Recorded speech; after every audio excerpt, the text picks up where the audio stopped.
Hey guys, what's up and welcome back to this YouTube channel. It's your guy Igor here. Let's talk about Canada and Ukraine. And I'll tell you, let's dedicate this short video truth about Ukraine and why I'm not yelling Slava Ukraini anymore, which is glory to Ukraine. Guys, as you've been following this channel, I've been doing for 7 years now, I think. I came from Ukraine as an immigrant to Canada, and it's been a long time now here in Canada. But a lot of people are thinking that Ukraine is, well, it's a great country, right? They stood up to the Russian aggression. Canada has taken away hundreds of thousands of Ukrainian refugees right now. And I'm talking to more and more people from Ukraine in my community. So on a daily basis, I talk to Ukrainians who came on that refugee visa to Canada. Before that, I was staying out of my own community. But when this whole entire situation with the war happened, I started talking more to my own community, supporting my own community. And I used to make a lot of videos yelling glory to Ukraine. Now I don't. Why have I stopped? What has changed? And that's the conversations with the people that I have who came from Ukraine has changed it and realizing what actually happens in Ukraine. So you remember, guys, when the entire situation has happened, Zelensky stood up. People were so patriotic. When the entire thing has happened, people were voluntarily coming back from other countries to, guys, Ukraine, to join as a volunteer, to join the army. A lot of people, those dead, a lot of people are crippled. Now they are disabled. You can call them disabled. But really, they're just beaten up by war beyond being able to go to war anymore. So they are no good on the front lines anymore because they are unable to do that. And now they are basically what's happening. So why am I saying all of these things? A lot of people died, so probably a million, I don't know how many. They really hide the numbers from Ukrainians too. But I'll tell you what's going on. The things that Ukrainians don't want you to know. There is a beauty of speaking your own language, Ukrainian language or Russian language. If you're from India, Hindi, or your own local language, you get to your own people and you say things that you don't want Canadians to hear. You don't want people from this country to know. Only your people, you keep it to yourselves because it's so shameful to even acknowledge something about your own country. And guess what is going on right now in Ukraine? There is this thing called TCK. So those are the people who are recruiting people for army. So I'll tell you how it looks like. You know that when I went to India, there is a chicken coop.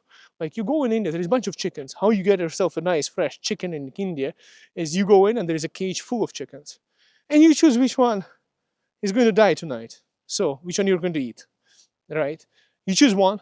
The butcher says, okay, nashari. I'm talking about the South Indian nashari. So they grab the chicken, go behind the curtain, heads come off, feathers come off, and you get a fresh chicken. It's never frozen. It's still warm. It's great to have tandoori tonight. So now imagine the kind of situation happening with humans. Just imagine to yourself if that's not chickens but other people. It's basically what's freaking happening in Ukraine right now. Well, you see, for example, right now I'm walking like this freely in Canada. Now, first of all, I want to say I love Canada. First of all, I love Canada so much that, look, I look around Canada, I don't have to look behind me. When I was growing up in Ukraine, I had to check behind me because some morons would attack you. Somebody's going to come and gopniks. Gopniks, you think those are Russian phenomena? I grew up as gopniks. They'll come, okay, bro, do you have a cigarette? No, I don't smoke. What, are you a freaking athlete or something? No, I just don't smoke. And what if I find a smoke on you? Well, and then you start a fight and you have to be able to turn around and punch somebody in the face in any possible moments. You have to always be ready. If you're lost, you will get it in Ukraine. You have to be tensed. In Canada, I've been relaxed. I had no instances of somebody trying to provoke a fight with me, or trying to do something like that. So far, over the 12 years in Canada, the cops are coming by. Whew, they didn't stop by me. Whew, it's okay. Systematic corruption. Like there is no system. In the 1990s, where the mafia people, Wild West, it was Wild West when I was growing up in Ukraine. Thugs, criminals, drug addicts, corrupt police, corrupt people. It's not like a bad neighborhood I grew up in. It's just the entire country was like that. It was pretty bad, you know. And if you don't know how to fight, you'll get your ass kicked. As simple as that. So I'm just telling you the reaction of Ukraine. So that's why, oh, why people don't smile. Like, the circumstances were not great. It was like always continuous tension, unsafe. You go into downtown, well, you better stick to the main streets. You better not go somewhere in between because you'll get into trouble. That's kind of the realities of somebody might try to rob you. I've been mugged, robbed many times in Ukraine, and by like 15 people. Oh yeah, do you want to try fighting 15 people? Good luck with that.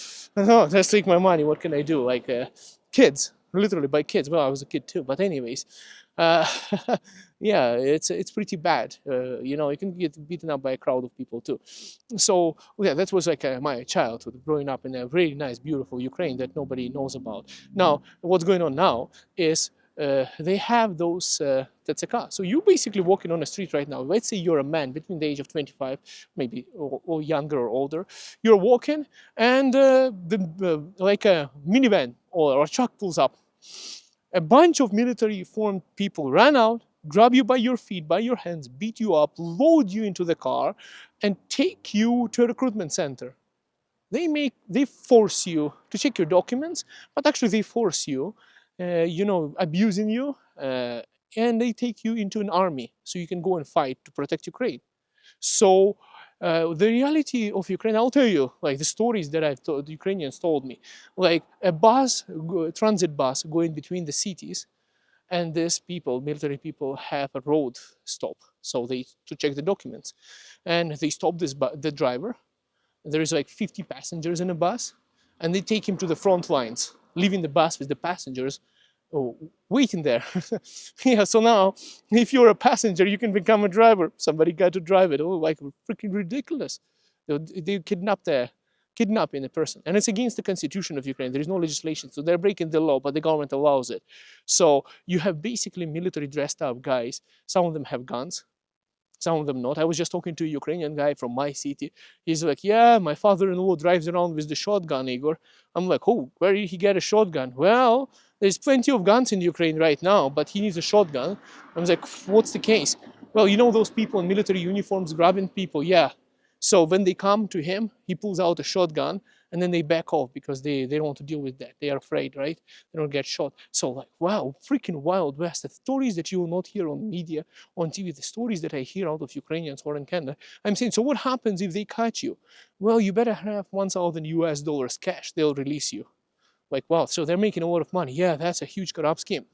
But on your way home, if there is another checkpost that catches you, then you need to be prepared to give another $1,000. They're not going to be sharing that money. I was like, okay, so you cannot leave Ukraine right now. Yeah, you can leave Ukraine. So how do you leave Ukraine? Well, let's talk to Ukrainian immigrants who left Ukraine.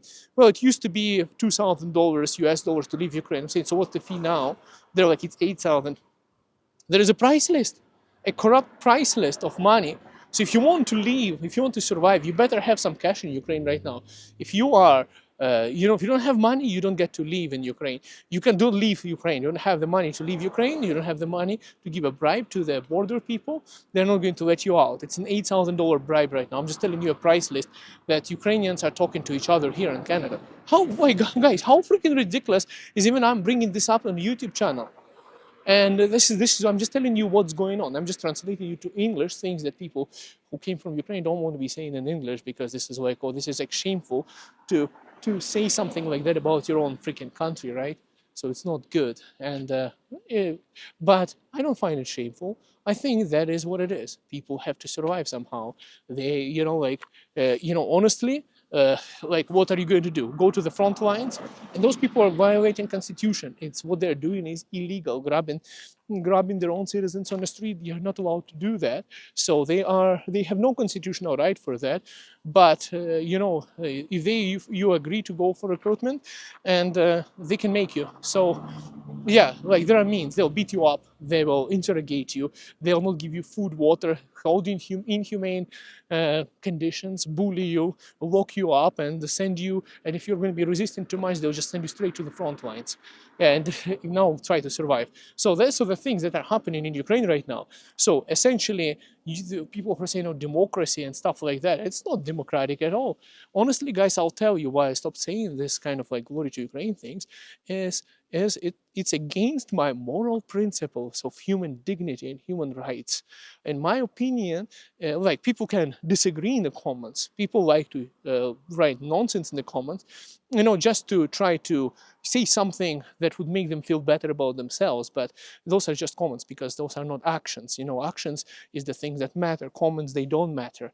And those people would try to, belittle others in the comments, but they wouldn't actually do anything significant to do anything because they are cowards a lot of times, most of the times, people who leave those comments. But in reality, I'll tell you guys what's what I'm talking about. Some people are like, oh, you have to fight for your country, you have to protect your country, blah, blah, blah, blah, blah, stuff like that. But those are the people who are not going to do that. They're going to be the first one to run like chickens from a dog, let's say. And, like these guys are not the type of people who are strong in character. It's just really easy to write comments like that. But in reality, yeah, that's the truth, objective truth. They're not going to even show their real names in the comments when they do that, and or not even make their own YouTube channel to come up and say something like that because they'll be too afraid to take responsibility for what they say on camera. So hear me out, guys. It's pretty pathetic. So you are Ukrainian right now. If you're a man between 25 to 60, basically it's like slavery. So what's really happening in Ukraine, I've been told by Ukrainians here in Calgary, like they're saying that they have lots of people. Some people have had relatives who were killed. I know a lot of people who didn't have anyone killed. I had people who had relatives who were injured, but luckily survived now, not in Ukraine anymore. They were let go, and it's pretty terrible situation in general. So the streets look like that. There are only women, children, and seniors. There is not much men walking around. It's dangerous. You cannot go out. And they're saying in Kiev, capital of Ukraine, it's better. But if you are in any other city, you're screwed. Like in Kiev, they're afraid to grab people like that because it's a capital and it would spread too much of information and people might take out the government. Guys, this reminds me not of Ukraine, it reminds me of Soviet Union, where the KGB agents, where people would be whistleblowing on their neighbors saying that, oh, this person is against Communist Party. And then there would be this black Volgas, they would call them Varanki. These black Volgas with KGB agents would stop by, grab you off the street, and you go missing. Uh, wow, how much has changed? And a lot of people are saying, Igor, since you left Ukraine, it became such a better country, so much better than you remember. It's such an amazing country. Guys, honestly, it was better when I was there than it is right now. From what I see, way better. And maybe it got better, people fighting for their freedoms. But what is happening right now reminds me of a communist Russia, uh, Soviet Union style, and it just shows that people don't change so much. And all these stories are people from Ukraine are telling me right now. It's like, driving around with the shotgun, you know, trying to protect yourself, being a business person, guy drives with a shotgun to work. Can you imagine that? Like, what the hell is going on there? I'm just going to tell you guys, Canada is the freaking best country in the world and how much safety we have and everything. Like, honestly, I never had somebody in Canada threatening me to get into a fight and me having to fight somebody back. Like in 12 years, I never had to punch anyone in Canada. I never had anyone trying to punch me too. It's freaking amazing. Isn't it beautiful, guys? Now, and I don't think it's right thing to have fights like that. And I'm just saying to you guys, it's amazing, beautiful country. People like to say how bad it is in Canada, but it's a freaking one of the best countries in the world. I want to tell you something. I went into US. When I was in the US, walking around, was it in Florida at night? I felt the same kind of tension I had in Ukraine. I felt the same kind of tension that I have something in my back where I'm like, you know what? I gotta watch my back. I gotta watch my back. This isn't Canada. This is a little bit reminding me of something that of my primal childhood, where I had to be on guard to stand up for myself. And that's what makes Canada so much better, so much safer. So it's one of the best freaking countries in the world. I can tell you lots of bad things about politics, economics, interest rates, but if you look at it objectively and comparatively to other places in the world, you're living in the best freaking country ever. So instead of saying glory to Ukraine, I would say glory to Canada, because Canada is the country that supported all of those Ukrainians who are in Canada, found themselves jobs, built their lives, who do not want to go back to Ukraine. Like those people I speak to in Canada, the Ukrainians that I know in Ukraine, in Canada, I don't know a single person who wants to go back to Ukraine who is in Canada. All of them are searching for ways to stay or already found a way for immigration. Canada accepts other cultures, accepts other people, and it's beautiful diversity. I love Canada. Honestly, best freaking country in the world. My kids are half Indian. Well, I would say half Indian. I don't want to call them half Indian. You know what I found out recently? Guys, I'll tell you a snapshot of who I am. Uh, well, first of all, I'm Canadian. But if you start going back, it's kind of interesting. I found out that I'm half Russian and half Ukrainian genetically.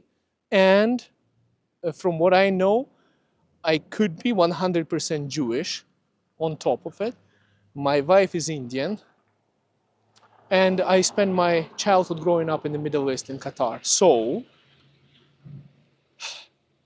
I don't even know how to classify myself. Anyways, probably Canadian. Thanks for watching, and we'll see you in the next video. Bye for now, guys. See you soon. Oh, 1 second. We crossed the road here before people ran me over. There's big trucks, big traffic going on. See you guys then. Bye for now. Love you all, and glory to Canada. Best freaking nation, country in the world is Canada. Love you. Bye.